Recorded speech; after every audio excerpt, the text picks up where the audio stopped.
Internaute de Bourgogne et de Franche-Comté, Zappé Plus Net revient comme pour vous rappeler qu'il y a une vie sur la toile et sur les réseaux sociaux. Bienvenue à tous donc, et si l'on s'intéressait à Twitter aujourd'hui? C'est parti.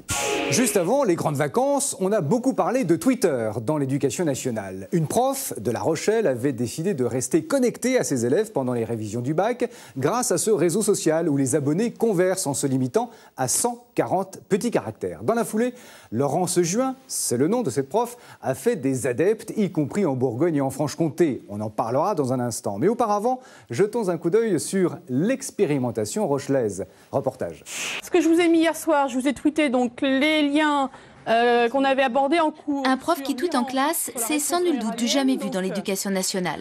Laurence Juin a initié ses élèves de bac pro à Twitter depuis la rentrée scolaire au lycée d'Oriol. Tous échangent sur une page de ce réseau social spécifiquement créé pour leur classe. Je l'utilise pour les faire plus agir sur le cours. Ils sont beaucoup moins consommateurs du cours, ils deviennent acteurs, ils mutualisent leurs connaissances, je les aide plus individuellement. Et puis c'est aussi faire une grosse part d'éducation aux médias et aux médias du net. Qu'est-ce qu'on peut dire sur Internet de façon générale? Qu'est-ce qu'on ne peut pas dire? Les élèves ont sans surprise très rapidement mordu à ce nouvel outil.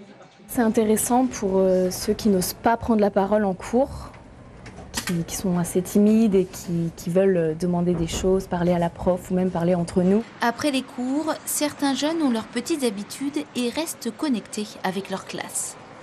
Et dans la foulée de ce reportage, nous retrouvons Amandine Terrier. Bonsoir Amandine. Bonsoir. Alors vous n'avez pas de grands élèves comme Laurence Juin, mais des petits à l'école de Crotenay dans le Jura. Et vous avez malgré tout testé Twitter avec ces écoliers.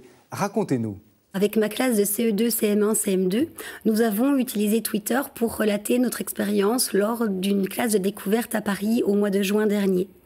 Je cherchais un moyen pour pouvoir communiquer avec les parents sur les recherches faites en amont par les élèves et puis également sur le déroulement et les journées passées à Paris avec les élèves.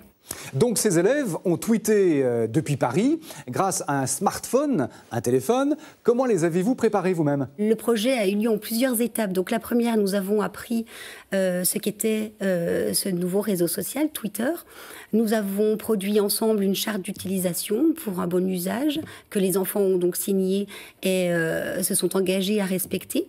Ensuite, ils ont appris à produire des textes qui aient du sens en seulement 140 caractères. Et depuis Paris, quel genre de messages de 140 caractères, justement, ils envoyaient à leurs abonnés sur Twitter? Leurs impressions face aux monuments étudiés en amont en classe, et puis aux œuvres d'art que l'on avait pu voir aussi avant d'arriver à Paris. Et les parents, eux, ils s'y sont mis à Twitter? Oui, tout à fait. Les parents ont été associés dès le départ au projet.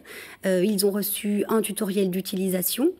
Et puis ont participé aussi à une réunion d'information qui leur a permis, si besoin, d'apprendre à utiliser Twitter pour pouvoir interagir avec leurs enfants. Et les enfants, ça leur a plu? Oui, ça leur a beaucoup plu et ça les a beaucoup motivés. Effectivement, le fait de pouvoir communiquer avec leurs parents et aussi avec tous leurs abonnés a permis à toutes ces situations d'écriture, à l'envoi de tous ces messages, d'avoir vraiment du sens et un intérêt pour eux. Les enfants ont également été ravis de voir l'évolution de leurs abonnés et puis également tous les messages d'encouragement qu'ils recevaient des abonnés bien au-delà du village, puisqu'on a eu des personnes qui ont suivi la classe jusqu'au Québec. Voilà.